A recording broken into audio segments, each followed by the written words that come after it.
처음 복음을 들었을 때 그 히브리서 9장 12절 염소와 송아지의 피로 아니하고 오직 자기 피로 영원한 속죄를 이루사 단번에 성소에 들어가셨느니라. 사실 제가 이 구절을 듣고 구원을 받았는데 처음 들었을 때는 분명히 제가 한국 사람이고 한국어로 된 성경을 읽었고 한국어로 설명해 주는 걸 들었는데 빨리 이해를 못했어요.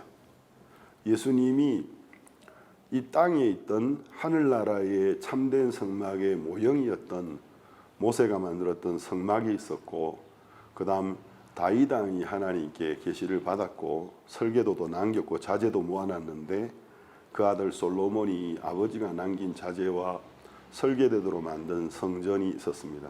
솔로몬 성전이라고 하는데, 그 성전이 이제 이후에는 바벨론 사람들이 무너져서 또 스룹바벨이라는 다윗의 후손이 스룹바벨 성전을 만들었던 기록이 나오는데, 땅에는 이제 모형 성전이 있었지 않습니까? 근데 예수님이 십자가에 죽으시고 우리 죄를 죽으시고 부활하셨을 때 정확하게 어느 시점이라고 단정하기는 어렵습니다. 추정해 볼 수는 있지만, 그러나 예수님이 십자가에 죽고 부활하셨을 때 자기의 피를 가지고 하늘나라에 있는 참 성전으로 올라가셔서, 우리 한국어 성경에 그냥 성소라고 되어 있는데 이제 스페인어 성경에 보면 이 스페인어 성경, 제가 보는 성경 레이나 발레라라는 성경인데, 레이나와 발레라라는 성을 가진 종교개혁 시대의 두 신부가 종교개혁자들이 쓴 글을 보고 이제 마음에 큰 감동을 받은 거예요. 그러니까 종교개혁의 분위기에 이제 크게 동요되어지고 동의한, 어쩌면 구원을 받았을 수도 있습니다. 그래서 그분들이 성경을, 지금까지 가톨릭 성경은 불가타라고 해가지고 이 70인역을 라틴어로 번역한 성경이 있었는데, 이러지 말고 원어에서 우리가 성경을 번역해야 되겠다. 학문적으로 아주 뛰어났기 때문에. 그래서 이 두 사람이 원래의 이제 히브리어 성경, 그리고 신약 성경은 70인역이었지 않습니까? 고대 그리스에서 이제 원본에서 성경을 번역했어요. 스페인어로. 그게 이제 레이나와 발레라라는 신부가 이 일을 했다고 해서 그 두 사람의 성을 따서 레이나 발레라라고 부릅니다. 그래서 이제 종교개혁 시대 때에 가톨릭 국가들, 특히 스페인은 종교개혁의 분위기가 스페인에 들어올까봐 스페인의 국왕이 굉장히 조심을 하고 국경을 봉쇄했기 때문에, 사실 스페인은 이 종교개혁적인 분위기가 스페인에 들어간 지가 사실 불과 몇십 년도 안 됩니다. 그래서 오랫동안 이제 로마 가톨릭의 수장으로서 지냈었는데, 이제 신부들이 이 책을 가지고 국경을 통과해 나오면서 그 군인들의 검열을 피하기 위하여 곰 그림을 이제 책에다가 넣은 거예요. 곰이 책 껍질에 이제 곰이 꿀을 먹고 있는 거. 그래서 이제 검열한, 이거 뭐냐 하니까 이거 그냥 책이다, 소설이다 하고 보니까 곰이 꿀 먹고 있는 그림이 그려져 있거든요. 그 당시에는 문맹률이 높았기 때문에 그 스페인 군인들이 보고는 그냥 무슨 소설책이구나. 그래서 통과가 되졌습니다. 그래서 이제 레이나 발레라라는 성경을 곰 성경이라고 부르기도 합니다. 곰이 원래 표지에 그려져 있었기 때문에. 근데 이제 킹 제임스 버전은 영어로 된 원문에서 번역한 성경이기 때문에 정통성을 인정하는데, 킹 제임스 버전이 이거는 스페인어판 킹 제임스 버전이다 하고 그 권위를 인정해 준 성경이 레이나 발레라예요. 제가 이제 레이나 발레라 성경을 30년 이상 읽었기 때문에 이 킹 제임스 버전의 권위만을 주장하는 분들이 하는 어떤 질문들이나 이런 것들에 대하여 처음에 이제 이분들이 너무 오버하고 있다는 생각이 많이 듭니다. 그래서 레이나 발레라 성경을 통해서 물론 굉장히 명확한 부분들, 또 우리가 보는 성경보다 어떤 부분에는 복음적인 면에 훨씬 더 정확한 부분들이 있는 건 사실이에요. 특히 어떤 인명이나 지명이나 동물이나 식물의 학명이나 숫자 같은 것은 대조를 해보면 제법 오차가 있어요. 근데 이제 그렇다고 해서 우리 한국어 성경이 사탄의 성경이다고 말을 하는 건 이건 너무 오버하는 것이 아닌가 싶습니다. 한국어 성경 가지고 충분히 성령의 감동으로 번역됐기 때문에 한 사람을 구원으로 인도하고 구원받고 난 다음에 신앙생활할 때 성령의 인도를 받게 하기에 전혀 부족함이 없습니다. 저는 이제 그래서 간혹 이제 어떤 뜻들을 더 정확하게 원문에 뭐라고 돼 있나 하고 알고 싶을 때 그래서 스페인의 레이나 발레라와 한국어 성경을 늘 병행해서 읽는 습관을 가지고 있습니다. 그러다 보니까 성경을 읽을 때 시간이 좀 많이 걸려요. 한국어로 읽고 스페인어로 읽고 어떨 때는 스페인어로 읽고 한국어로 읽는데 성소라는 그 구절을 보면 성소가 아니고 지성소로 되어 있어요. 그러니까 예수님이 자신의 피를 가지고 하늘나라에 있는 성소의 지성소 안으로 단번에 들어가셨다.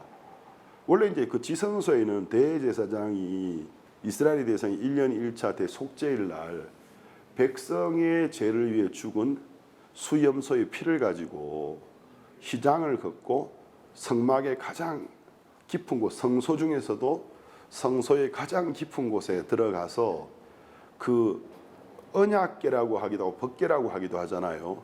황금, 물론 아카시아 조각목으로 만들어지면 황금으로 덮여있는 황금궤 안에 있는 모세의 율법, 십계명 돌판 2개가 있는데 그걸 덮고 있는 뚜껑을 시은 자 해서 하나님이 은혜를 베푸시는 곳, 은혜가 시작되는 곳이라는 뜻인데 스페인어에는 프로피시아토리오라고 되어 있어요. 프로피시아라는 동사는 긍휼을 베풀다, 은혜를 베풀다는 동사인데 이게 명사되져서 엘 프로피시아토리오, 그러니까 은혜를 베푸는 곳 이런 뜻입니다. 긍휼을 베푸는 곳.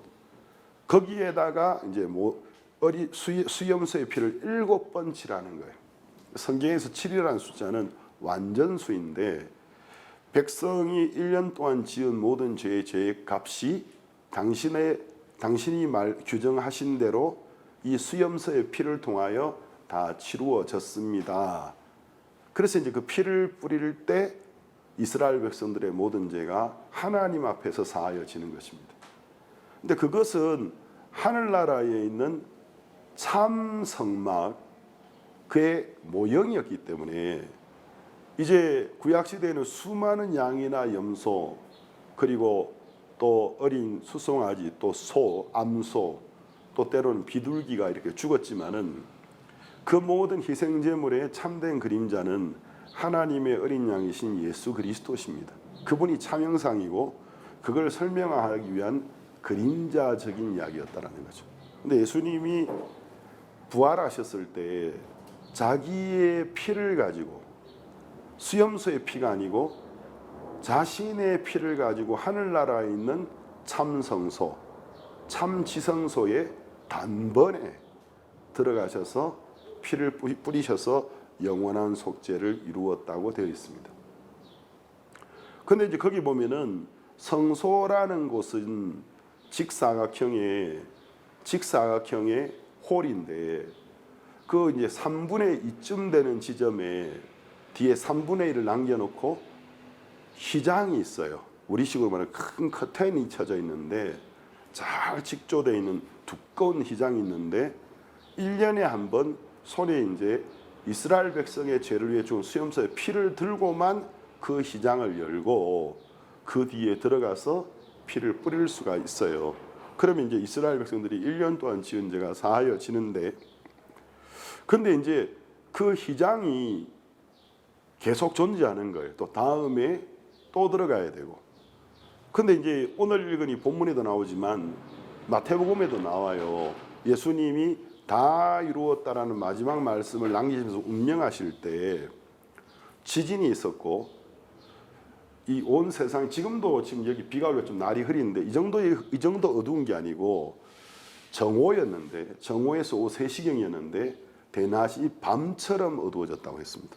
사람들이 두려워 떨고 기이한 현상이 일어났는데 그때 성소의 휘장, 예루살렘 성소의 휘장이 위에서 아래로 단번에 도동강으로 찢어져 버렸다고 되어 있습니다.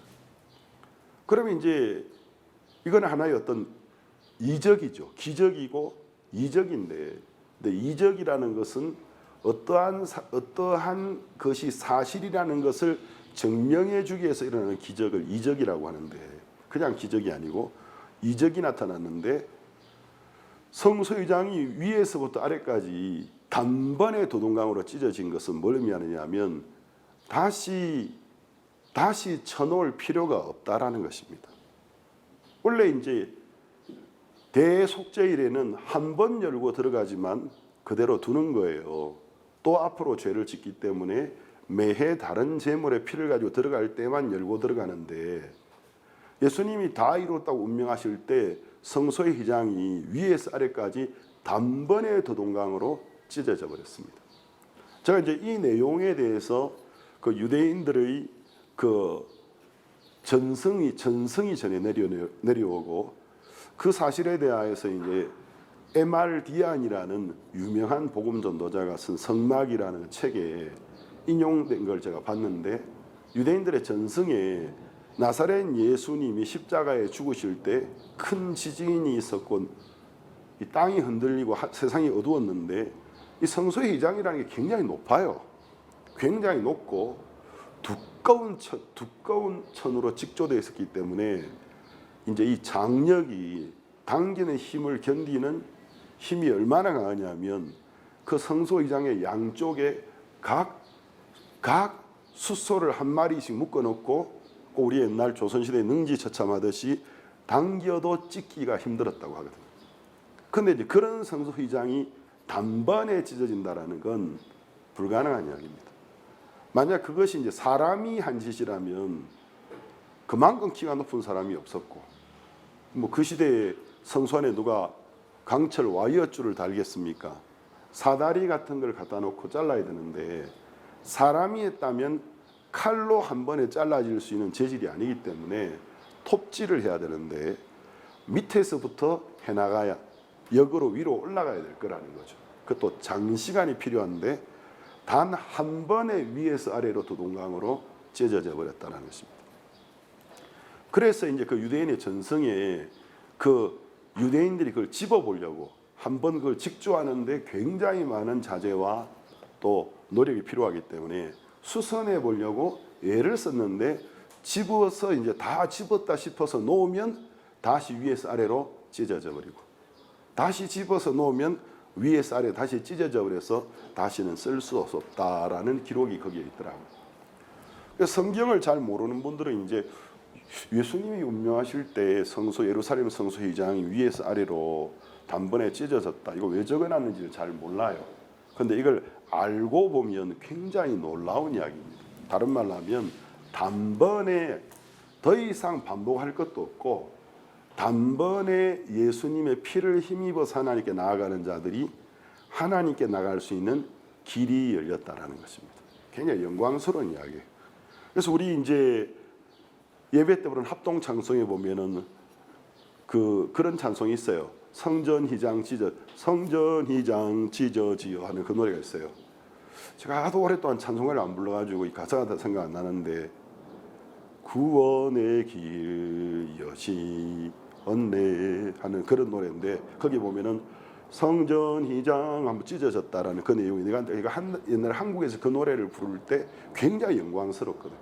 제가 이제 그 내용이 뭔지를 알고 있기 때문에 예수님이 십자가에서 죽으실 때 단 한 번에 우리가 하늘나라 가는데 더 이상 어떤 지장이 없도록 길이 열렸다라는 것입니다. 그래서 이제 제가 그 구절을 들으면서 이제 처음에는 잘 못 알아들었어요. 그래서 예수님이 당신의 모든 일 씻은 거 믿습니까? 하는데 대답을 잘 못하고, 아직도 마음에 죄가 있다고 생각이 듭니까? 예. 무슨 말인지를 못 알아들었어요. 근데 저한테 복음을 전해준 분이 다시 한번 천천히 설명해 줄 때, 그렇구나. 그러면 저가 염소나 송아지의 피로 하지 아니하고 염소의 피는 1년 동안 이스라엘 백성이 지은 죄를 씻는 제물이거든요. 그리고 송아지도 그날 바치는 거예요. 대제사장이 자기의 죄를 위하여. 그래서 이제 우리가 성경 히브리서는 이제 원래 유대인들을 위하여 적혀져 있는 책이었기 때문에 거기 나오는 뭐 성경 구절에 항소나 염소 이런 것들이 그냥 우리 죄를 위해 죽었던 제물들 열거한 게 아니고 하나하나가 정확한 의미를 가지고 있어요. 그러면 예수님이 자기 피로 단번에 영원한 속죄를 이룬 이야기를 하면서 그 예수님의 피에 관한 이야기를 설명하면서 염소와 송아지의 피로 아니하고 라는 문장을 쓴 건 그 염소와 그 송아지는 이스라엘의 수많은 속죄 제사 중에서 이스라엘 백성들이 1년 동안 지은 모든 죄를 사할 때 드리는 가장 큰 제물이었단 말입니다. 그러니까 율법에 의한 가장 큰 죄를 속하는 효력을 가진 제물의 피도 아니고 1년 동안 한 민족의 죄를 씻는 그 정도 효력으로는 안 되고 자기의 피로 영원한 속죄를 이루었다는 걸 부각시켜주고 있는 이야기예요. 그래서 성경은 여러분이 알면 알수록 여러분을 놀라게 하는 성경입니다. 결국 그 말씀이 이제 제 마음에 들어오면서 그래 예수님이 단번에 자신의 피로 영원한 속죄를 이루셨다면 내 인생 몇 년 살지는 모르겠지만 뭐 70년, 80년, 90년, 100년이라고 가정할 때 예수님이 이루신 영원한 속죄 속에 내 인생 전체가 흡수되어 있는 거구나. 나의 모든 죄가 씻어졌구나. 그 사실이 제 마음에서 그대로 믿어졌습니다. 그걸 믿고 그 사실을 제 마음 믿음으로 받아들일 때 제 마음의 죄의 짐이 이제 내려놓아지고 나의 모든 죄가 씻어진 게 마음에서부터 믿어지면서 그 예수님을 제 마음의 구주로 받아들이면서 제가 구원을 받았습니다. 그래서 이제 오늘 제가 이 십자가의 한 강도가 구원받은 이야기를 본문으로 선택해서 읽었는데 언제나 이 이야기가 제 마음을 감동시키고 놀랍게 해요. 제가 오늘 이 설교를 시작할 때 서두에 말을 했던 것처럼 우리가 들어도 사실 잘 못 알아듣고 읽어도 잘 이해를 못하는 게 받아들이기 싫으실지라도 우리 현실입니다. 그래서 그것을 또 읽어보고 또 들어보고 깊이 생각하면 생각할수록 그 의미가 내 마음에 깊어지는 만큼 내 마음의 감동도 배가 되지고 믿음도 늘어나는 것입니다. 제가 이제 이 십자가의 한 강도가 구원받은 이야기를 청년 때도 그렇고 지금도 그렇고 지난주에 이제 지난주가 되졌죠. 오늘 일요일이니까 제가 게레타로라는 멕시코의 제3의 도시, 제3, 4의 도시가 되집니다. 그래서 멕시코의 제1도시는 수도인 멕시코시티고 2는 과달라하라는 도시고 제3도시는 몬테레이, 제4의 도시가 게레타로인데 큰 도시예요. 거기에서 이제 대전도 집회를 인도했는데 마지막 날 이 말씀을 전하면서 전하기 전에 묵상하면서 제가 굉장히 감동이 되더라고요. 그래서 빨리 강연 시간이 되기를 기다리게 되졌고 빨리 강연 시간 되면 좋겠다. 사람들한테 이야기를 나누고 싶다. 제 마음에 너무 감사했습니다.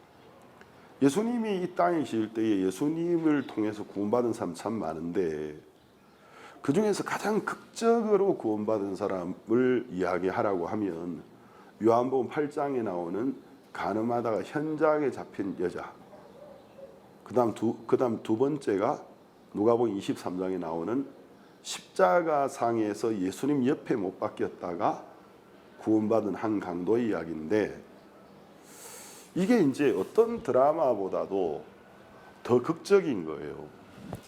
우리는 유대 나라의 사람이 아니기 때문에 대한민국에서 옛날에 간통죄가 있었는데 간통죄를 폐지한 적이 꽤 오래됐지 않습니까? 그리고 이제 간통을 죄라고 여기지 않는 나라들이 전 세계에 지금 거의 대부분이에요. 법에 의하여. 물론 양심에 의해서는 여전히 죄라고 생각하는 곳이 많지만 법에서 간통죄를 인권이라는 이름으로 없애버린 지 참 오래되집니다. 근데 그건 어디까지나 이제 우리가 성경적인 기준으로 말을 하자면 이방인인 하나님을 모르는 민족이기 때문에 그런 말을 하는 겁니다. 그러나 이제 하나님을 알고 있고 모세 율법을 따라 사는 유대인의 기준으로 보면 그 간음이라는 죄는 용서 못할 죄 중에 하나입니다. 그 제가 이제 왜 간음이 용서할 수 없는 죄지 좀 생각해 봤어요. 이제 전에는 이제 율법에는 하나님의 마음이 숨어 있기 때문에 왜 하나님이 이걸 극형으로 여기시지? 근데 간음이라는 죄가 이제 당사자들에게도 말할 수 없는 배신감, 믿음을 깨트린다라는 게 엄청 무서운 결과를 가져오는데, 그것도 있지만 결혼이라는 건 단순하게 두 사람이 만나서 하나의 가족이 되는 거 끝나는 게 아니고 전혀 달랐던 두 가족이 결혼이라는 그 계기로 하나로 맺어지는 거예요. 그리고 그것의 이제 결정체로 태어나는 게 자녀들이에요. 근데 이제 간음이라는 것은 그냥 한 남자와 여자의 관계를 깨트리는 것으로 끝나는 게 아니고 결론적으로 두 가족 전체를 나누어 버리는, 말로도 할 수 없는 마음의 배신감과 상처를 남기게 되는 것이고, 가장 큰 피해를 입는 것이 자녀들입니다. 그래서 이제 그런 자녀들이 청소년이 되고 또 자라서 장년이 되었을 때 정상적인 어떤 부부의 삶을 이어가는데 많은 어려움을 초래하게 되지는 것이 어렸을 때 자기들이 본 부모의 누군가 둘 중에 한 사람의 간음으로 인한 결별, 이런 것들이 그 두 사람의 일로 끝나는 게 아니고 자녀들에게 엄청난 피해를 끼치고, 이게 이제 원하지 않지만 핏줄에서 유전되는 건 아니지만 문화적으로 유전이 되더라는 것입니다. 그래서 이런 것들을 깊이 생각해 볼 때 이게 정말 무서운 죄구나. 근데 이제 예루살렘의 여자인데 간음하다가 현장에 잡혔다라는 건, 예루살렘은 간음하다가 잡힌 사람을 어떻게 처벌하는지 이스라엘 전체가 그랬고, 특히 예루살렘은 그 중에서도 성전이 있는 성지였기 때문에 이 여자는 예루살렘 태생이었던, 어느 날 예루살렘의 지방에서 이사를 왔던, 이게 얼마나 무서운 결과를 초래한다라는 걸 알고 있었습니다. 그리고 자라는 가정에 간음죄를 지은 사람을 처벌하는 걸 직접 본 적이 있을 수도 있어요. 그것이 얼마나 끔찍한 최후라는 것을. 그런데도 간음을 했다라는 건 뭘 의미하느냐면, 법이 주는 두려움, 벌이 주는 두려움보다 죄의 힘이 더 강력하다는 사실을 우리에게 시사해 주는 것입니다. 그래서 우리가 죄를 좀 가볍게 여길 때가 많아요. 그래서 다행히 인생을 살면서 지금까지 큰 범죄를 하지 않았다면, 또 무슨 형법이나 민법, 국가가 세운 법을 어길 만한 범죄는 아니더라도 내 양심상 내가 정말 지탄받을 만한 양심에 위반되는 죄를 짓지 않았다고 할지라도 자만하면 안 되는 것이, 우리 사람은 정말 약하고 또 성경적으로 죄성을 유전받고 태어났기 때문에 지금까지 그리하지 아니하였을지라도 어느 날 정말 강한 유혹이 일어났을 때, 유혹도 일어나고 환경이 또 그 유혹에 맞게 조성되어졌을 때 누구든지 큰 범죄를 할 수 있는 가능성을 우리는 가지고 있다는 것입니다. 그래서 이제 아직 우리가 그런 순간을 안 만나봤으니까 이미 그런 죄를 지은 사람들을 손가락질할 수 있지만, 어떻게 합니까? 인생을 살아가다가 어느 날 정말 그와 같은 환경과 조건이 딱 나에게 일치하는 순간이 몇 번 올 수 있다는 거죠. 그럴 때에 어떻게 될지 누가 알 수 있겠습니까? 그래서 죄의 힘이 굉장히 강하다라는 건데, 결론적으로 이 여자는 간음하다 현장에 잡혔기 때문에 이 현행범하고 죄를 짓고 잘 숨기고 살다가 나중에 발각되는 거하고 똑같이 죄를 지어도 다르더라고요.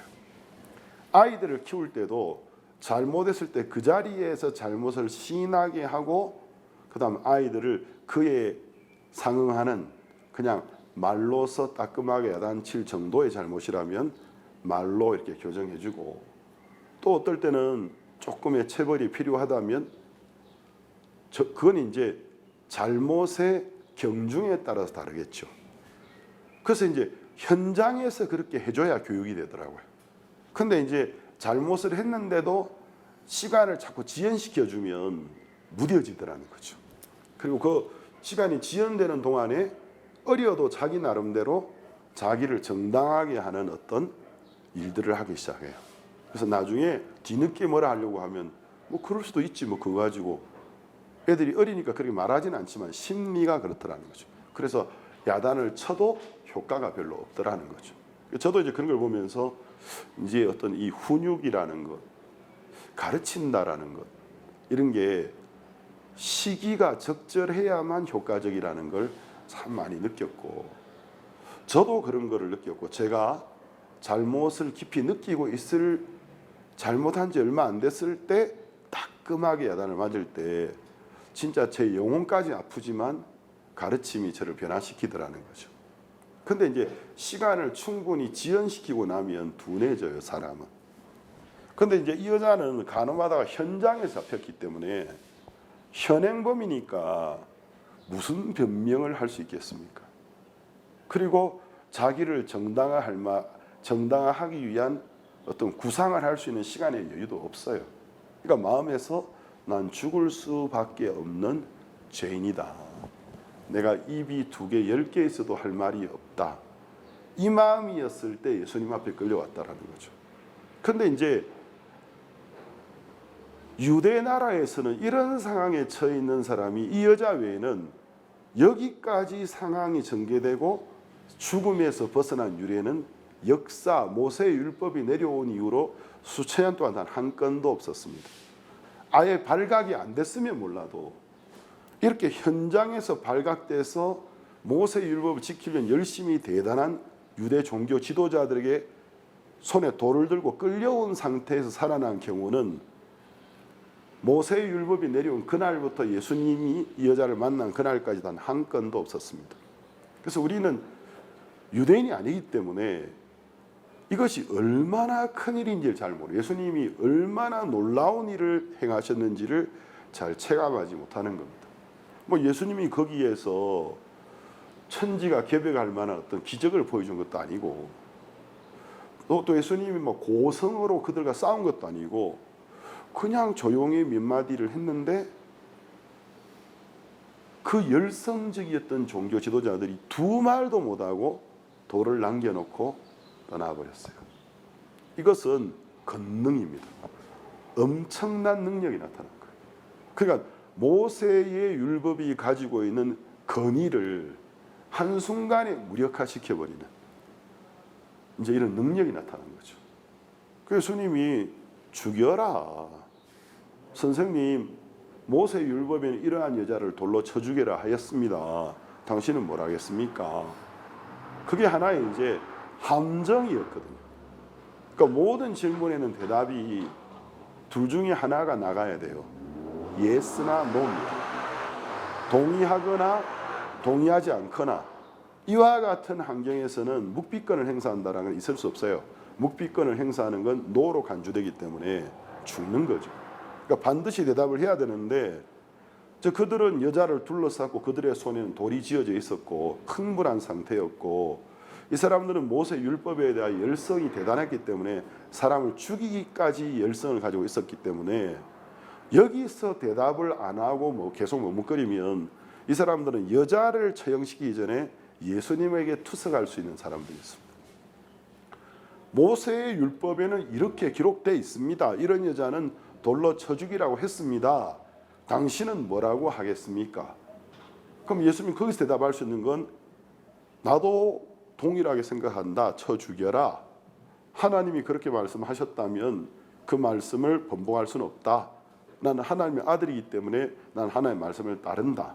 아니면 긍휼을 베풀어서 살려라. 둘 중에 하나를 대답하는데 예수님이 죽여라고 이야기해도 그들에게는 예수님을 죽일 수 있는 근거를 제공해 주는 거예요. 예수님이 자신을 세상을 죄에서 구원하러 온 메시아, 구원자라고 이야기하고 계셨기 때문에, 야, 무슨 구원자가 지금 너의 도움이 필요한 사람이 여기 한 명 있는데 구원하지 못하냐?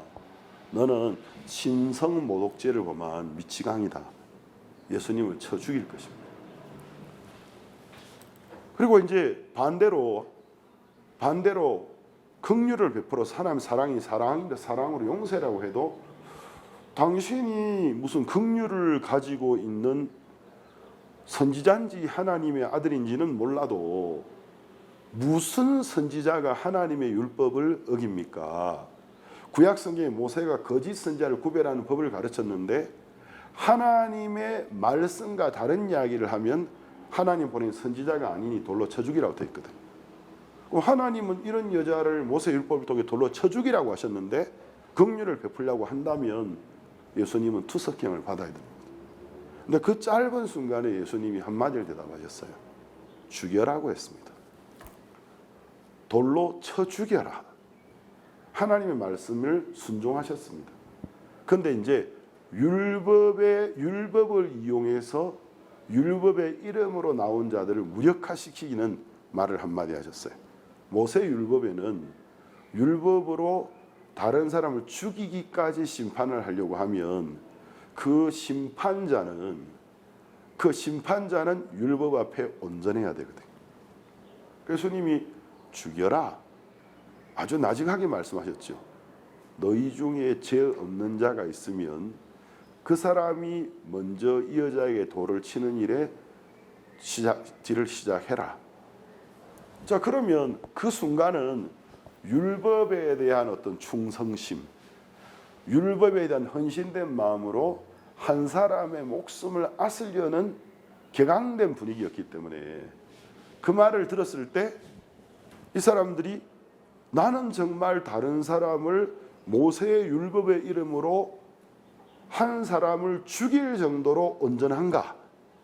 그걸 생각하는 게 지금 우리하고는 달랐단 말입니다. 양심의 가책을 받은 거예요. 간음은 안 했겠죠. 그렇지만 모세 율법이 613개나 되는데 어긴 것이 얼마나 많겠습니까? 그럼 자기는 자기가 범한 죄들에 대하여 모세 율법이 규정한 벌금이나 또 형을 치르지도 않았는데 다른 사람을 모세 율법의 이름으로 목숨을 뺏으려고 하는 행위 앞에서 양심의 가책을 느꼈다는 거죠. 아무도 돌을 못 던지고 다 떠나갔습니다. 예수님은 그 여자를 정죄와 사망의 건세에서 사람들이 떠난 것 같지만 다른 말로 하면 모세의 율법이 가지고 있는 엄청난 건세를 이겨버리신 거예요. 그 다음 그걸 이긴 거로 끝난 게 아니고 그 여자에게 나도 너를 정죄하지 아니하노라. 옛말이라서 여러분의 어감이 좀 안 느껴지는데 저들은 너를 정죄했지, 심판하려 했지만 결국 못 죽였지만 나는 너를 정죄하지 않는다. 그럼 예수님은 하나님의 위대한 선지자고 아들이신데 이분이 여자에게 난 너를 정죄하지 않는다. 다른 말로 하면 네 죄가 사하여졌다라는 것입니다. 예수님이 이 여자에게 너의 죄가 사하여졌다고 말씀하신 성경적인 근거가 뭐냐는 거죠. 모세 율법에 의하여 조건에 부합해야 됩니다. 왜냐하면 죄의 삭은 사망이에요. 모세 율법에는 두 가지 형태로 의를 가질 수 있고 의를 제출할 수 있습니다. 하나는 모세의 모든 율법을 다 지켰을 때 그는 의롭습니다. 그런데 아담의 후손 중에서 모세 율법을 다 지킬 수 있는 사람은 한 명도 없다고 성경이 반복해서 이야기하고 있습니다.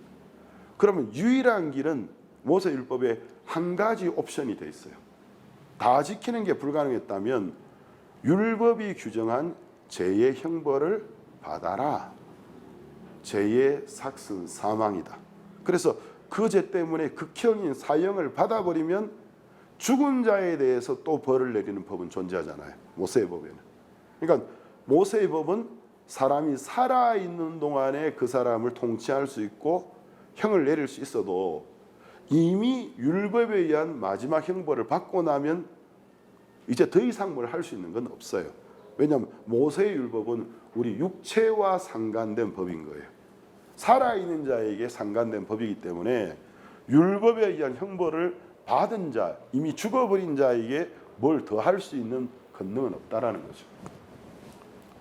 그러면 그게 이제 율법이 요구하는 하나님의 의인데 예수님이 그 여자를 위하여 대신 그 죄를 짊어지고 죽어줄 하나님의 어린 양으로 오셨고 실제로 그분은 죽으실 것이었기 때문에 이 여자에게 법의 근거에서 네 죄가 씻어졌다.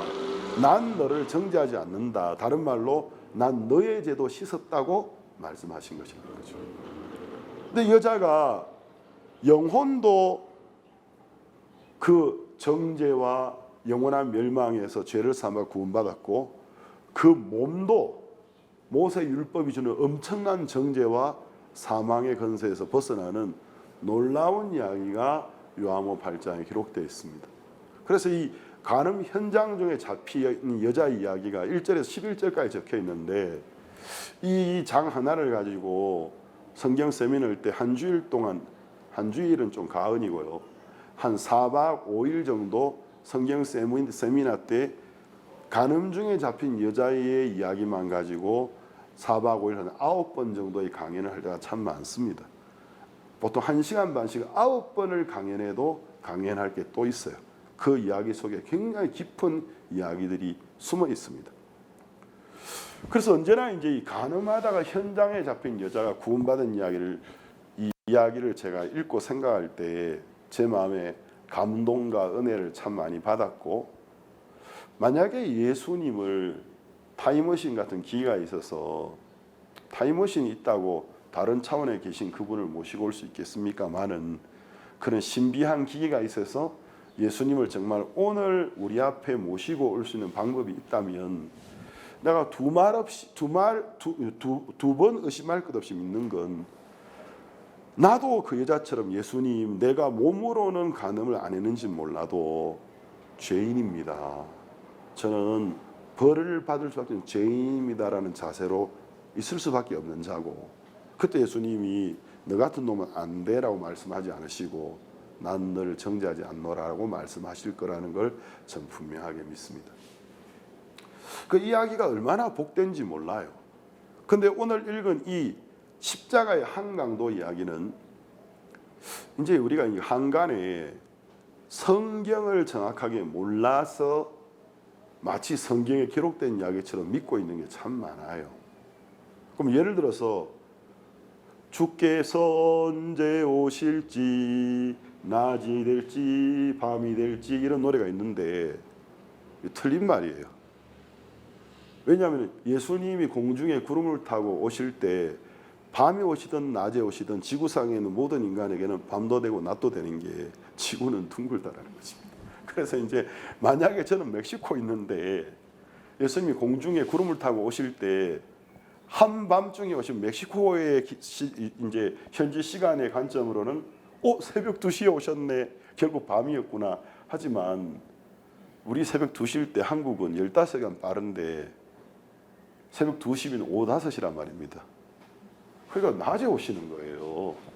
그래서 이제 예수님이 밤에 오신다, 뭐 새벽에 오신다 이런 것은 그 의미를 이해해야지 진짜 새벽에 온다, 밤에 온다라는 건 좀 안 맞는 말인데, 또 한 가지 그 마태복음 25장의 마지막 날에는 목자가 양과 염소를 가르는 것처럼 지구상의 모든 사람을 양들은 오른편에 염소는 왼편에 두고 양들은 영생에 염소는 영벌에 간다고 되어 있는데, 그래서 오른쪽을 선호하는지 모르겠지만 오른편에 있는 강도가 구원받았다고 주장하는 또 종교가 있어요.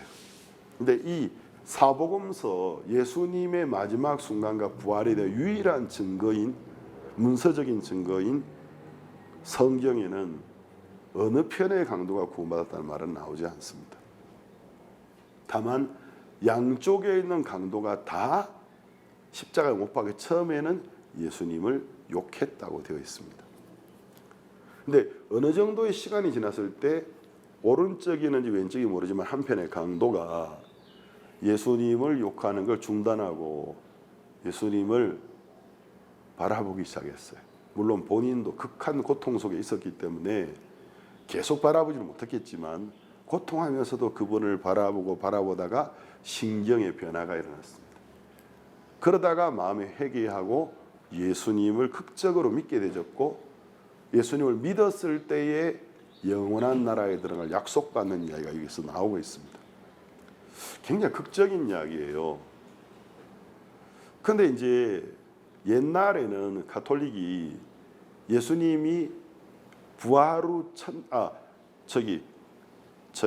안식 후 첫날 부활했다고 기록되어 있으니까 안식일은 금요일 밤 6시부터 토요일 밤 6시거든요. 그러니까 안식 후 첫날이면은 새벽이 미명이니까 달력상으로 일요일이 된단 말입니다. 그래서 예수님이 일요일에 부활하셨다. 그래서 금요일 날 운명하셨다고 주장을 했었어요.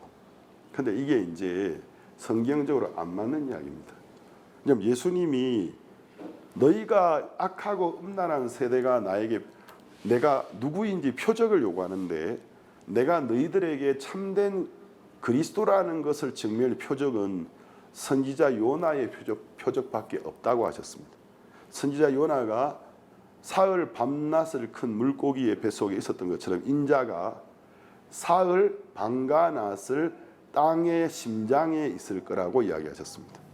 예수님은 이제 그냥 날짜상으로 3일로 여겨주는 게 아니고 정확하게 3일을 그분은 죽어 계시다가 부활할 거라고 요나가 3일 후에 물고기가 토해냈을 때 그 큰 물고기 뱃속에 3일 밤과 낮이 있었는데 다 소화되지 않았다는 불가능한 이야기인데 기적이었는데 그것처럼 완전히 죽은 지 3일 지난 자가 부활한다는 불가능한 이야기인데 3일 밤과 낮을 땅의 심장에 있다가 부활할 거라고 예수님 친히 말씀하셨어요.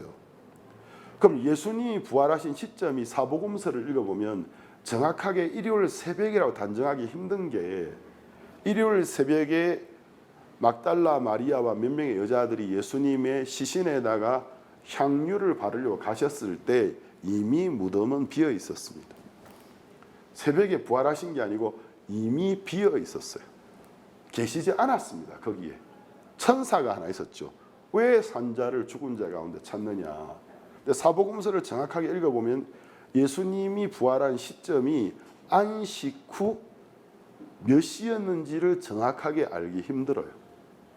그러면 이제 예수님이 예를 들어서 안식일이 끝나는 토요일 밤 6시 1분에 부활하셨다면 그리고 밤새 기다리셨다면 그렇게 가정한다면 그 토요일 밤 6시에서 마이너스 3일을 돌려야 돼요. 그러면 금요일 밤 6시, 목요일 밤 6시, 수요일 밤 6시. 그러면 수요일 밤 6시쯤 예수님이 아리마대 요셉의 무덤에 장사됐다라는 것이고 사복음서의 기록에 보면 유월절 어린 양을 잡는 시간 해질녘에 유월절 예비일에 예수님이 죽었다고 되어 있거든요. 그러면 성경에 보면 유월절은 성경력으로 유대인들 오늘 우리는 그레고리안력을 쓰지만 유대인들은 유대인들의 민간력 전통적으로 쓰는 민간력이 있고 성경력 종교력이 있단 말입니다. 그러면 유월절이라는 건 이스라엘 백성들이 이집트에 종노릇 할 때 마지막으로 그들을 종노릇에서 자유케 해줬던 이제 기적이었는데 죽음의 재앙이었어요. 천사가 하늘에서 내려와서 하나님이 지금부터 이 달이 너희 달력의 첫 달이 되는 거다 하고 지금까지 쓰던 달력을 무시하시고 새 달력을 주셨거든요. 그래서 그걸 성경력이라는 거예요. 성경력을 주시면서 이게 첫 달이야 하시면서 15일 날 그러니까 정오가 아니죠. 밤중에 이제 정확하게 밤중에 심판의 천사가 내려와서 집집마다 들어가서 장자를 다 죽이는데 살리고 싶으면 해지기 전에 어린 양 한 마리를 준비했다가 피를 잡아서 피를 문 설주와 임방에다가 십자가 형태로 뿌리면 천사가 그것을 보고 그게 신호가 되어서 심판하지 않고 넘어갈 것이다. 그래서 유월절, 스페인어로 파스쿠아라고 하는데 넘어간다는 뜻입니다. 히브리에서도 비슷한 말에서 왔는데 그 뜻은 넘어간다는 말인데 심판이 넘어가 버렸다는 거거든요. 그래서 이제 유대인들은 그게 전통이 돼가지고 성경력 1월 14일 해질 무렵, 유대인의 간습상은 오후 3시를 말합니다. 왜 이제 오후 3시를 해질 무렵으로 여기느냐 하면 유대인의 하루의 개념은 오후 6시부터 다음 날이에요. 창세기 1장에 하나님이 정하신 규정인데 해가 지고 날이 밝음에 첫날이더라. 그러니까 날이 바뀌는 개념이 우리처럼 날이 밝아지니까 첫날이더라가 아니고 해가 지면 다음 날이에요. 이게 참 영적인 의미가 있는 이야기인데 어두워지면 다음 날이라는 거죠. 그래서 이제 우리가 이거 가지고 말씀도 많이 전하잖아요. 인생 살다가 어두움이 우리에게 찾아올 때가 있는데 우리는 그걸 피하고 싶지만 성경으로는 어두움이 올 때 새 날이 열리는 거라고. 그리고 새로운 날이 열리게 된다. 그러므로 어두울 때 절망하지 말고 소망 가져라 이런 이야기를 해요. 그렇기 때문에 이제 완전히 해가 진 시간을 오후 6시로 여기는데 그때부터 다음 날이거든요. 그러니까 성경력으로 1월 15일은 언제냐면 우리 기준으로 1월 14일 날 오후 6시. 그게 이제 유대인의 성경력과 유대인의 하루의 개념에는 더 이상 1월 14일이 아니고 1월 15일이란 말입니다. 이해되시죠? 그러니까 예수님이 그 유월절 예비일 날 오후 3시경에 십자가에서 운명하셨거든요. 그러면 날짜로는 어떻게 되지죠? 1월 14일 날 오후 3시쯤에 운명하신 거예요.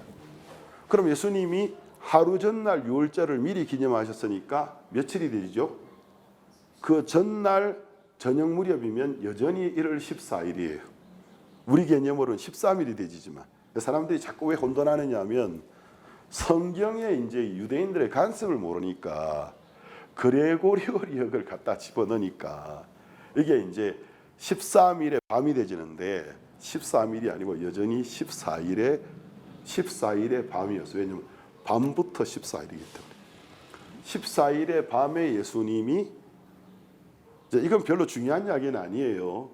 그렇지만 이제 성경적으로 가정해 볼 때 예수님은 14일 오후 3시에 죽은 건 분명해요. 근데 그게 무슨 요일이었나 약간의 이 논란이 있을 수는 있는데 예수님이 부활한 시점이 중요하겠죠. 예수님이 예를 들어서 성경에는 유월절 예비일 해질녘 오후 3시 성경 시간이 정해 기록되어 있어요. 유대인들이 유월절에 어린 양을 가정마다 잡고 있는 시간이었습니다. 어린 양을 딱 잡는 시간에 예수님이 운명하셨거든요. 다른 말로 하면 내가 바로 유월절에 참 어린 양이라는 걸 정확하게 보여주신 거예요. 그때 죽으셨는데 그러면 14일 날 오후 3시경이 되지는데 십자가에서 내리고 장사하는 게 거의 15일이 될 때쯤에 장사했다면, 왜냐하면 모세율법에는 제6일에서 7일이 될 때만 안식일이 아니고 모세율법에는 유월절 첫날은 무조건 안식일이에요.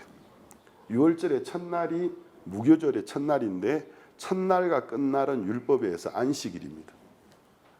자, 그러면 이제 왜 예수님이 금요일에 죽었다는 계산이 나오느냐 하면 일요일 아침에 부활한 걸 기정사실로 딱 정해놓고 생각하니까.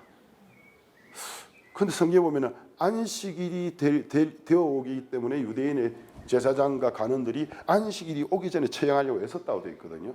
그러니까 이걸 어떻게 생각하느냐면 금요일 날 오후라고 생각하는 거예요. 그러니까 금요일 6시부터 안식일이 되지니까. 만약에 그렇다면 예수님이 금요일 날 오후 3시에서 6시 사이에 운명하셨다면 정확하게 3일 밤낮을 말하자면 언제가 되지죠? 금요일 오후 3시라면 토요일 오후 3시 하루, 일요일 오후 3시 이틀, 월요일 오후 3시가 되는 거예요. 그렇게 안 하고 그냥 날짜로 금요일이었으니까 금요일 3일 지났다. 이러면 예수님이 친히 하신 말씀과 안 맞아집니다.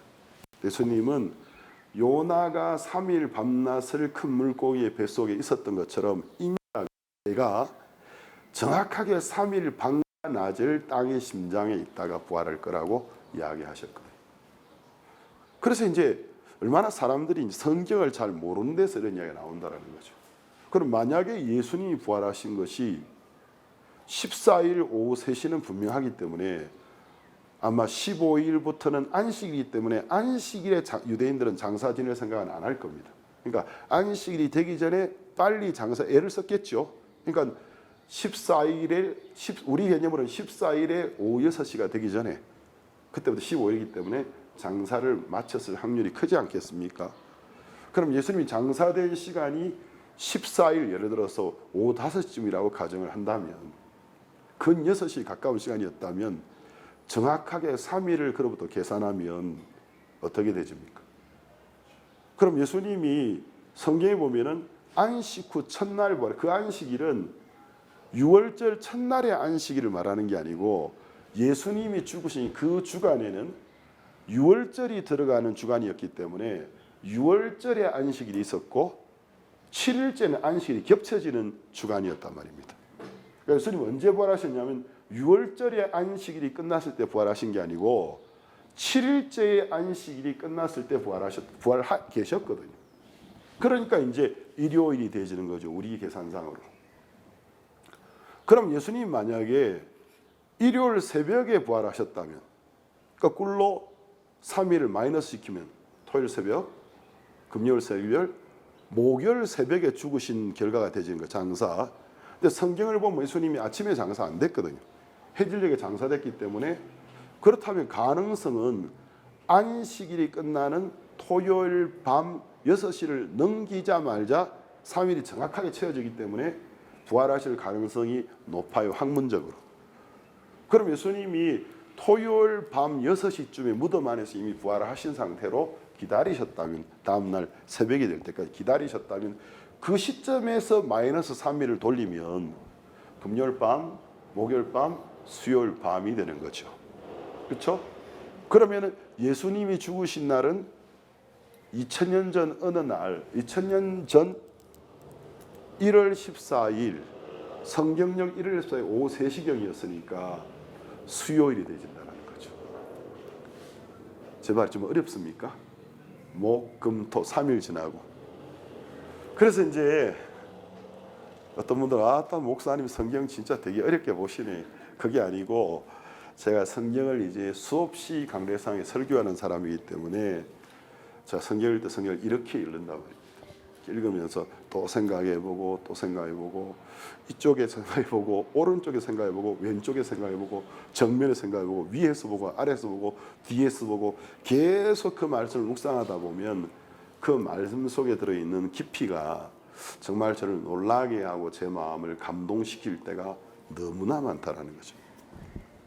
굳이 이야기한다면 수요일이 되어지지 않겠나. 2000년 전 1월 14일 성경력 1월 14일 수요일이지 않을까. 물론 예수님이 부활한 시점이 제일 중요하겠죠. 그래야 3일을 계산하기 맞겠지만 만약에 예수님이 오후 3시에 죽으신 건 성경에 기록되어 있는데 오후 6시가 되기 전에 장례를 마친 게 맞다면, 왜냐하면 6시부터는 다음 날이고 또 안식일이기 때문에 유대인의 관습상 안식일 날 뭘 사람을 눕히고 이런 짓은 안 할 거라는 거죠. 그렇다면 14일에서 16일로 넘어가는 6시 직전쯤에 장례를 마쳤다면 그러면 수요일이 되어지는 것이고 예수님은 안식 후 첫날 부활하셨으니까 안식일은 토요일 오후 6시까지고 6시 1분부터는 다음이거든요. 그러니까 예수님이 그 무렵에 부활하지 않으셨을까. 그렇지만 이것은 정확하게 단정하기는 좀 무리가 있습니다. 근데 제가 오늘 왜 이런 이야기를 하느냐 하면 이제 십자가의 두 강도가 예수님과 함께한 마지막 골든 타임을 이야기하기 위해서 이렇게 이야기하는 겁니다. 자, 여기 요한복음 19장 14절을 한번 보겠습니다.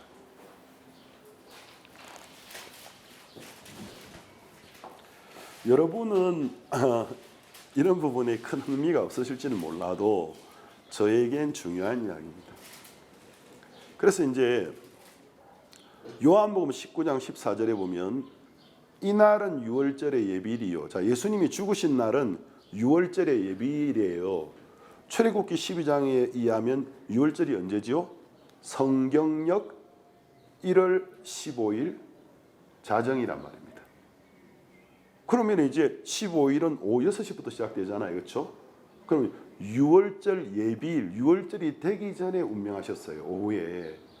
그러면 14일이 되지는 거죠. 이거 이해되시죠? 그렇죠? 그래서 이날은 유월절의 예비일이요. 자, 그 다음 시간이 나옵니다. 제6시라. 빌라도가 유대인들에 대해 보라 너희 왕이로다. 자, 여기 빌라도가 예수님을 마지막 재판한 시간인데 이게 6시라고 돼 있어요. 그래서 마태, 마가, 누가 복음을 공간복음이라고 하는데 서로 연관된 어떤 연관된 공통 분모를 가지고 있는 복음서인데 요한복음은 공간복음이 아니에요. 요한복음은 사복음서 중에 가장 늦게 기록된 성경인데 기록 연도에서 AD 80년경이다.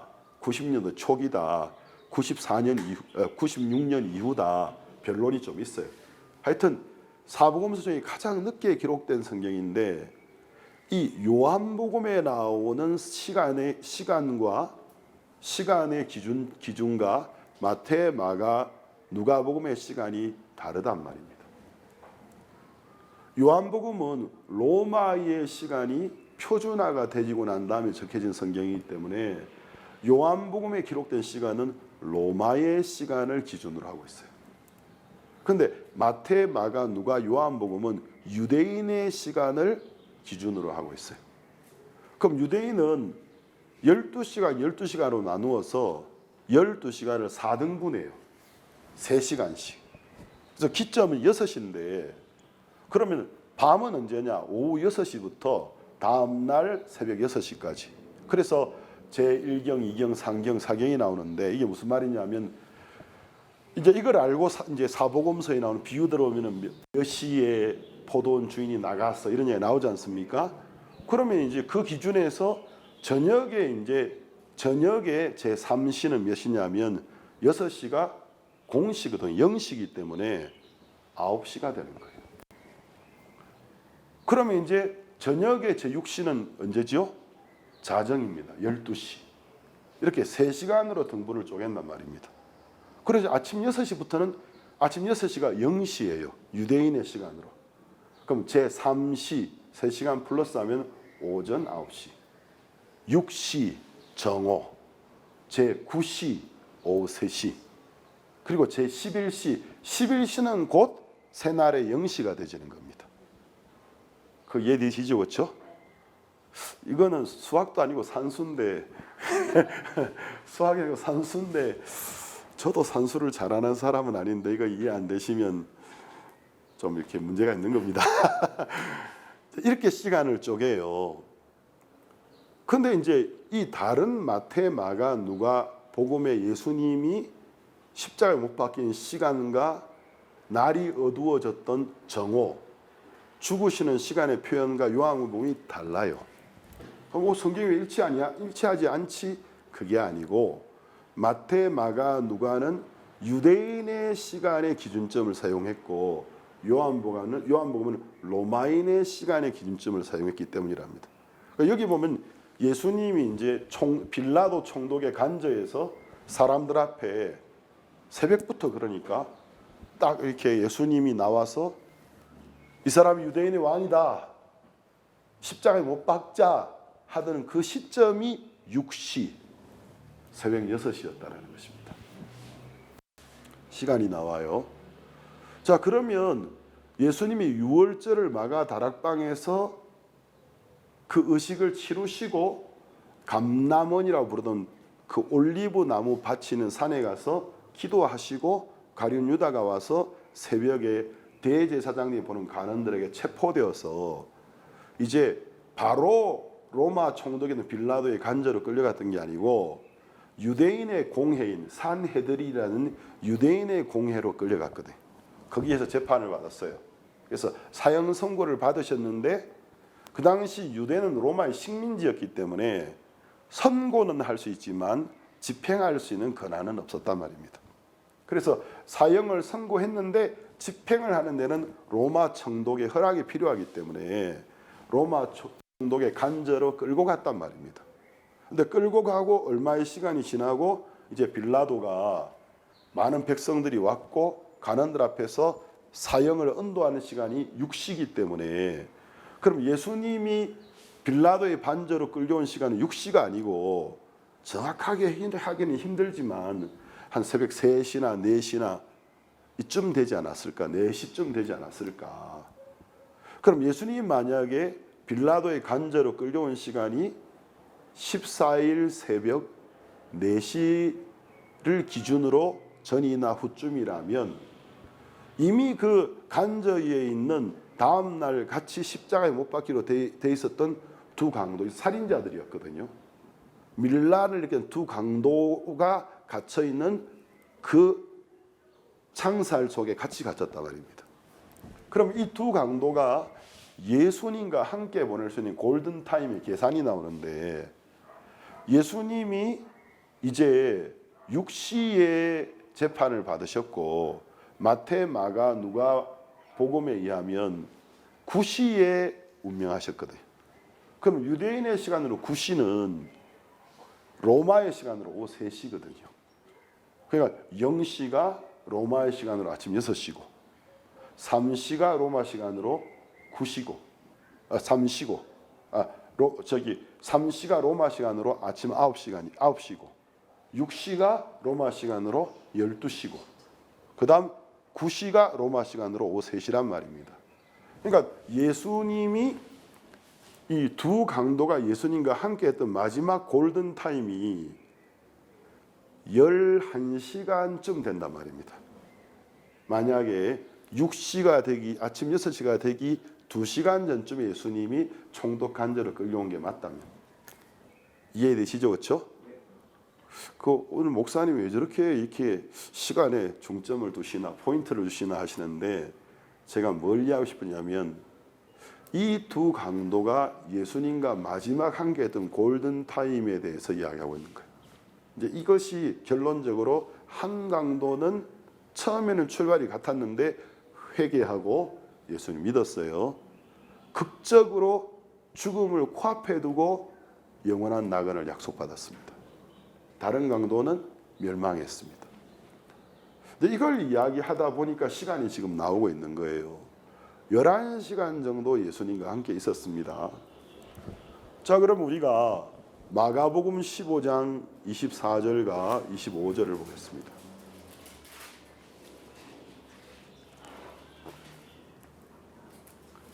마가복음 15장 24절 25절 십자가에 못 박고 그 옷을 나눌세 누가 어느 것을 얻을까의 제비를 뽑더라.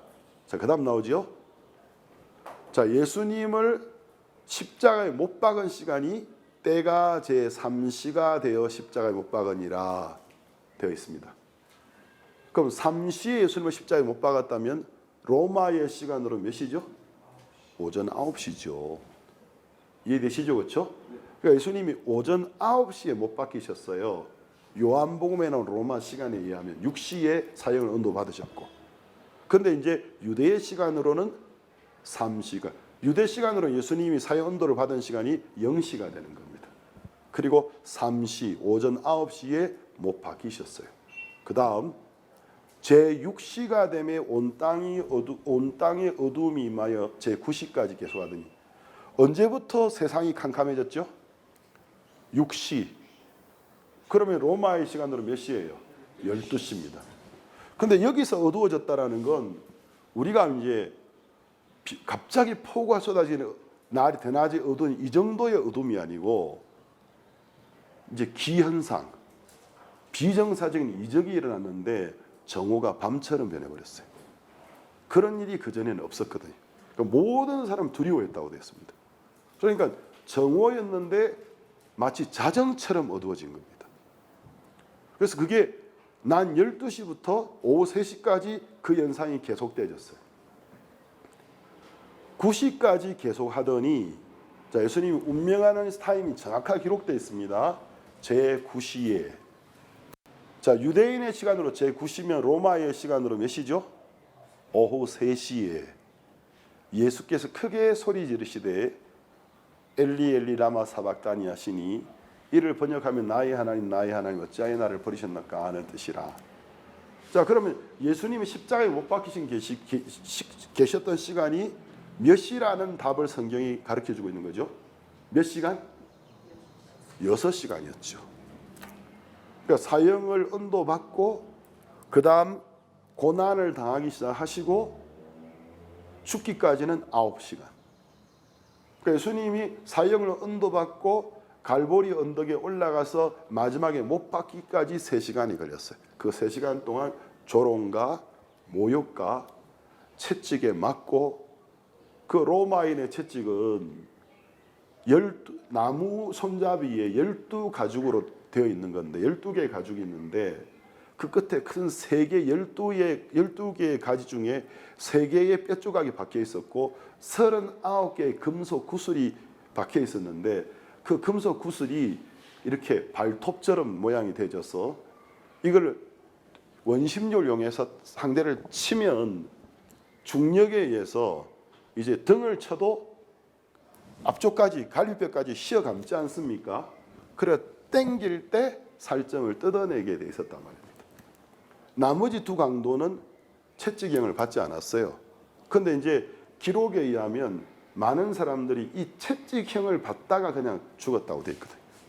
그러니까 이제 이런 채찍으로 39대를 때렸다라는 건 적어도 한 10대, 한 20대쯤 넘어갔을 때 이제 등부터 배 쪽에 피부 조직은 다 뜯어졌고 힘줄이나 신경도 끊어지고 혈관이 터진 것도 있을 거고, 어쩌면 때리는 사람 위치에서 등 뒤에서 예수님의 갈비뼈가 보였을 수도 있어요.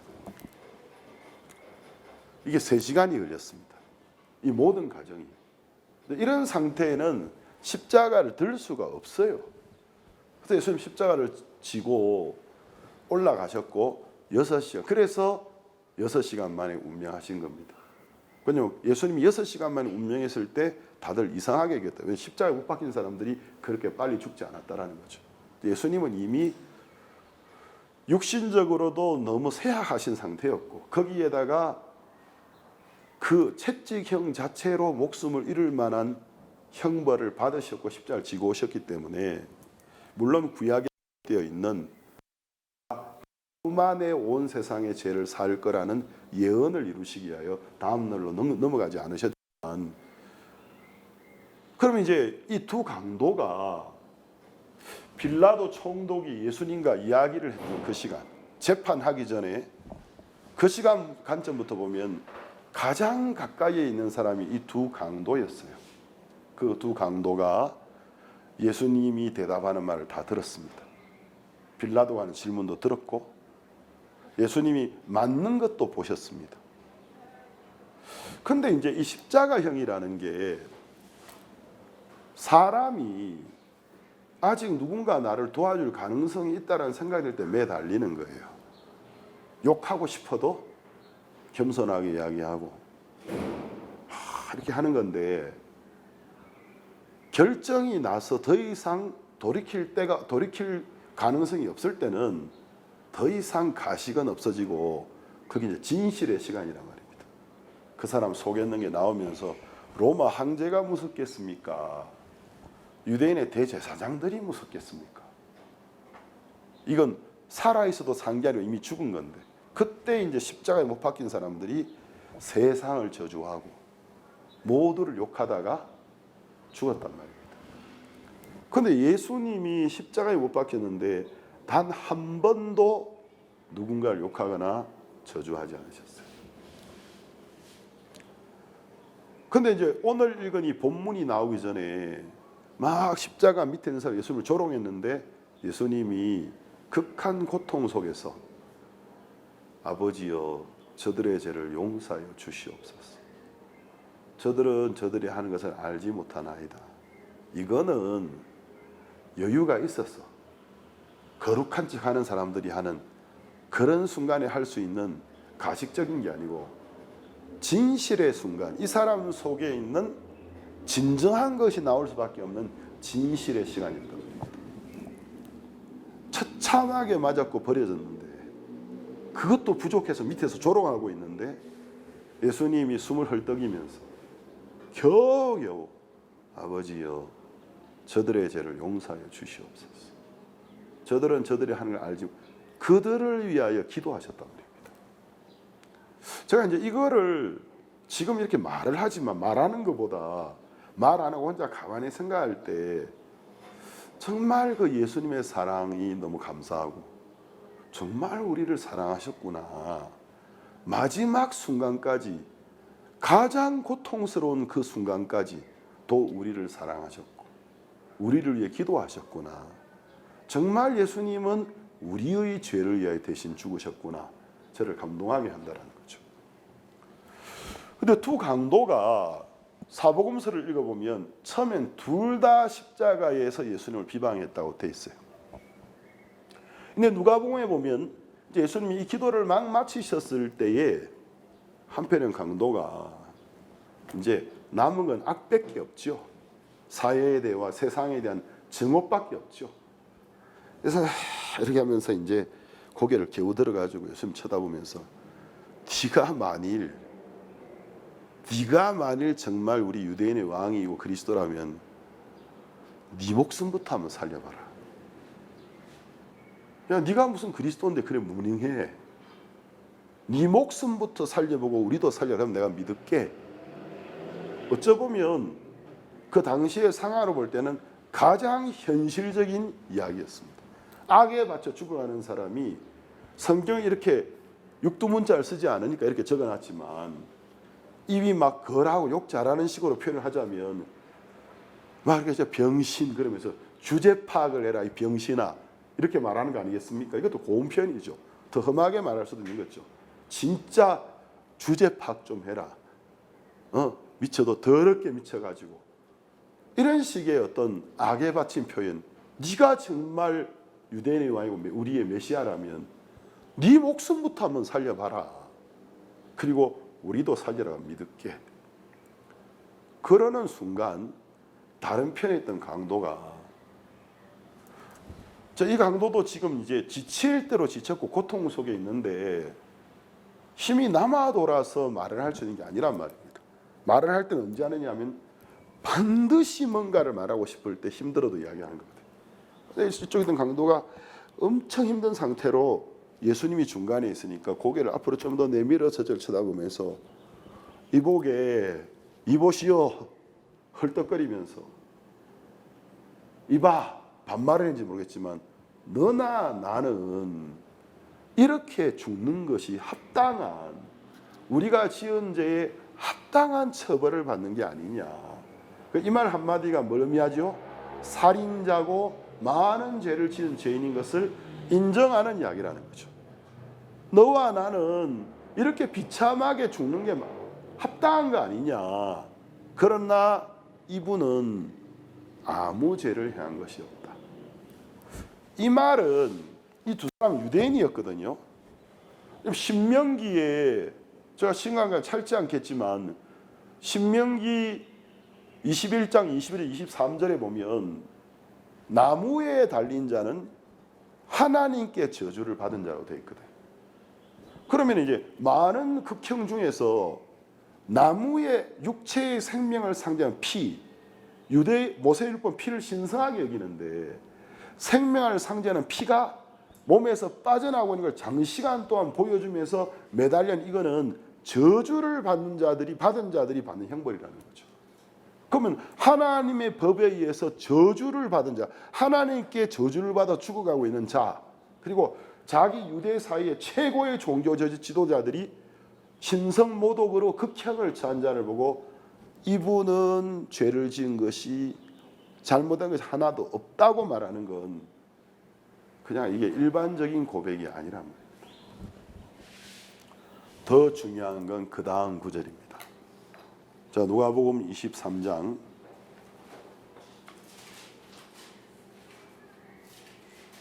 40절부터 보겠습니다.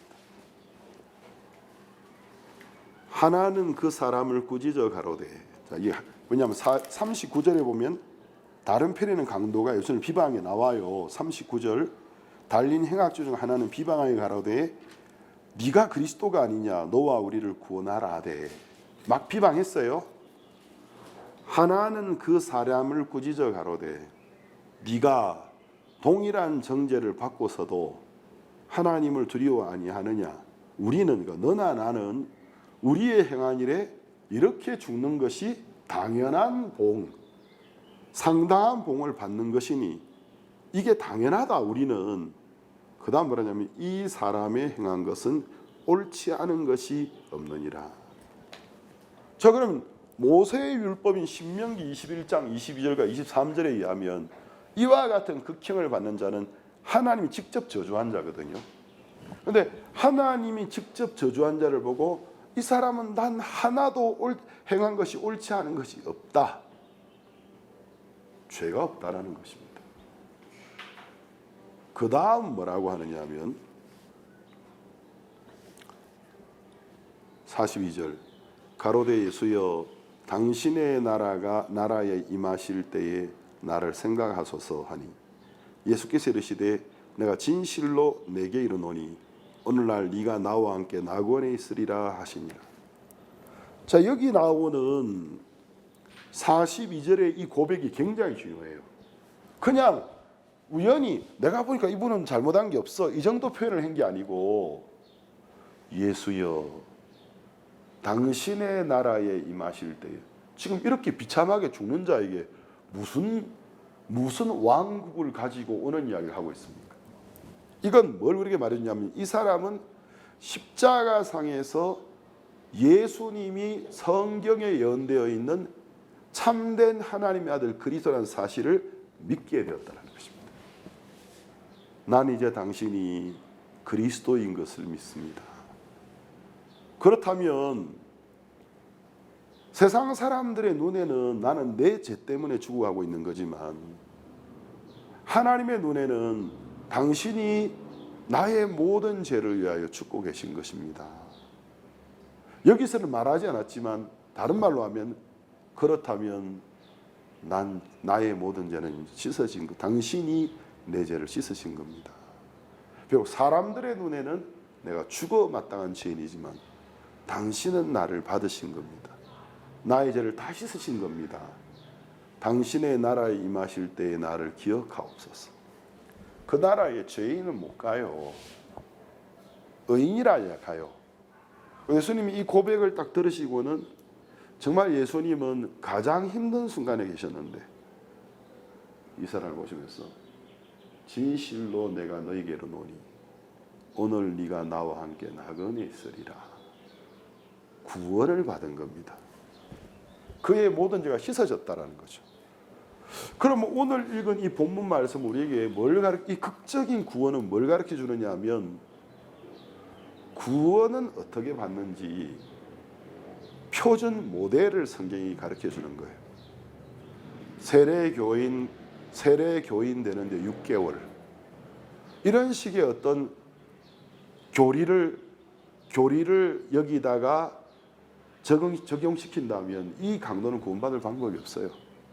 두 손이 십자가에 못 박혀 있습니다. 두 손을 모은 기도도 한 번 할 수 없어요.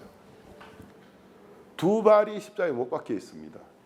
무릎 한 번 겸손하게 예수님께 꿇을 수 있는 조건도 안 돼요. 그러면 어떤 일도 할 수 없는 상황에 처해 있는 거란 말입니다. 그리고 몸만 그런 게 아니고 지금 이 상황에 정신이 온전했겠습니까? 왔다 갔다 정신이 가물가물 갔다가 왔다가 지금 하고 있는데 그럼 만약에 여기에다가 어느 교단의 교리를 갖다 붙이면 되겠습니까? 네가 구원받기 위해서는 구원에 몇 단계가 있다. 이걸 하고 저걸 하고 저걸 그럴 여유가 이 사람에게 뭐가 있겠습니까? 네가 구원받기 위해서는 교회 명부에 등록하고 교회를 6개월 동안 나와야 되고 뭘 해야 되고 세례 시험을 쳐야 되고 이렇게 해야 너는 구원받은 성도로 인정된다. 너는 물로 세례받아야 구원받는다. 그런 것하고 무슨 상관이 있습니까? 그러면 이 십자가의 강도가 예수님과 함께 보낸 골든 타임은 예수님이 총독 간저의 그 창살에 들어오신 순간부터 정확하게는 어렵지만 대략 11시간쯤 된다고 가정을 잡을 때,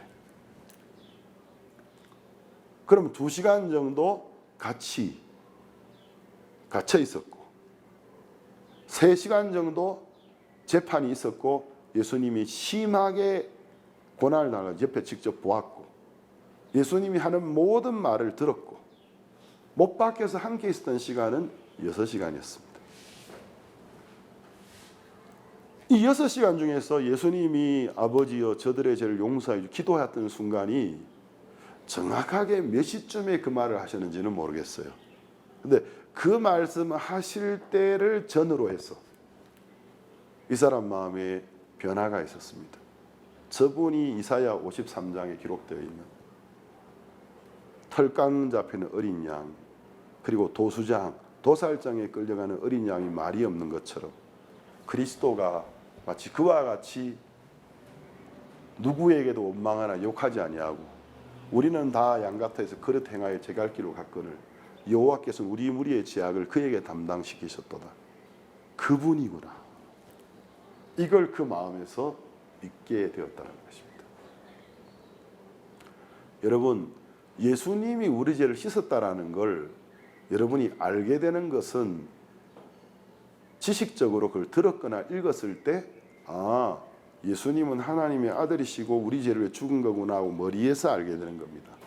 근데 그걸 알게 된다고 여러분 마음에 있는 죄가 사여지는 것은 아닙니다. 그냥 머릿속에서 죄를 가져가셨구나 하는 걸 알게 되는 거예요.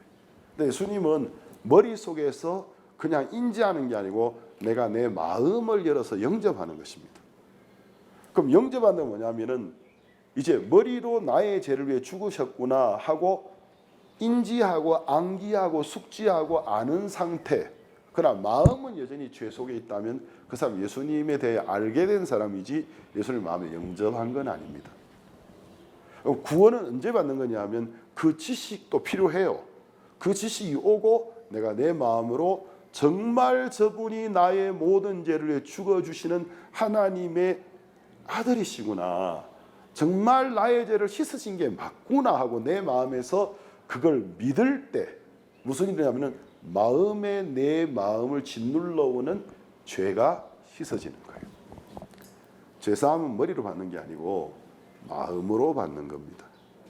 왜 많은 사람들이 속죄함 그 피로 내 죄를 씻었네 부르고는 마음의 죄책감을 갖고 있느냐 하면 마음으로 그 사실을 영접한 적이 없기 때문입니다. 그러나 내가 머리로 알고 있던 걸 마음으로 받아들이면 마음의 짐이 떨어져야 돼요.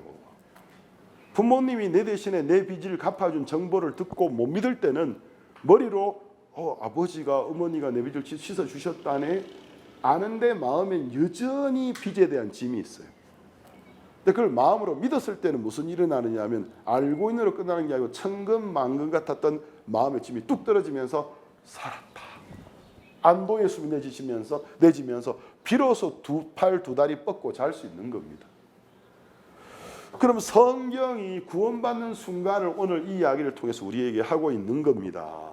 제가 이걸 설명하려고 오늘 시작하면서 시간에 대해서 반복해서 계속 이야기한 거예요. 자, 우리가 마지막으로 로마서 10장을 한번 보겠습니다. 제 마음 같았으면은 요한복음 3장의 노뱀 이야기, 또 신명기에 나무에 달린 자마다 저주를 받은 자다, 또 요한복음 5장에 내 말을 듣고 나를 본적 믿는 자는 사망에서 생명으로 옮겼고 다시는 멸망하지 않는다, 뭐 이런 구절 다 찾아보고 싶고, 또 베드로 전서에 베드로가 그가 친히 우리 죄를 그 몸에 담당하시고 나무에 매달렸다, 이런 구절 다 읽어보고 싶은데 시간 관계에서 못해요. 이사야 53장도 사실 다 읽고 싶은데 그 보면 예수님이 이렇게 죽을 것에 대한 예언이 너무나 정확하게 예수님이 이 일을 당하기 700년 전에 마치 영화를 본 것처럼 자세하게 표현되어 있습니다. 이 십자가의 강도는 유대인이었어요. 이와 같은 예언들을 알고 있었습니다. 십자가에서 어느 순간 바로 저분이 성경에 기록되어 있는 그리스도구나. 마음에서 믿었을 때에 자기는 십자가에 죽는 게 당연한 죄인이었지만 나의 모든 죄를 저분이 씻으신 것이구나. 그러면 나도 그 나라에 들어갈 수 있겠구나. 예수여, 당신의 나라에 임하실 때에 나를 기억해 주옵소서. 믿은 마음을 고백했고 예수님 그 믿음을 결코 무시하지 않으시고 그 어려운 상황이었지만 내가 진실로 네게 이르노니 오늘 네가 나와 함께 나그네 있으리라. 그렇게 강도에게 말씀하신 분이라면 우리도 이 십자가의 강도처럼 예수님이 정말 나의 모든 죄를 죽은 하나님 아들이 맞아, 그분이 나를 씻었어 하고 믿고 당신이 나의 구주입니다. 난 당신이 나의 마음의 모든 것을 정말 믿습니다. 나를 기억해 주옵소서 할 때 분명히 그분은 우리에게도 너는 정령이 나와 함께 내 나라에 있게 될 거라고 약속하실 거라는 것입니다. 아멘 되십니까? 아멘. 우리가 믿음으로 영생을 가진 것을 알게 되는 겁니다. 끝으로 우리가 로마서 10장 9절에서 13절까지 읽고 마치겠습니다. 로마서 10장 9절입니다. 네가 만일 네 입으로 예수를 주로 시인하며 또 그 하나님께서 그를 죽은 자와 살린 걸 내 마음에 믿으면, 자 어디에서 믿어야 된다고 됐죠? 머리가 아니고 마음에서 믿는 거예요. 머리로는 아는 거고 믿는 건 마음에서 하는 거예요. 자, 네가 만일 네 입으로 예수를 주로 시인하면, 여러분은 예수님이 여러분의 구원의 주인이라고 시인하십니까? 예수님이 여러분의 구원의 주가 맞습니까? 유일한 주가 맞습니까? 시인하고, 자 입으로 시인했어요.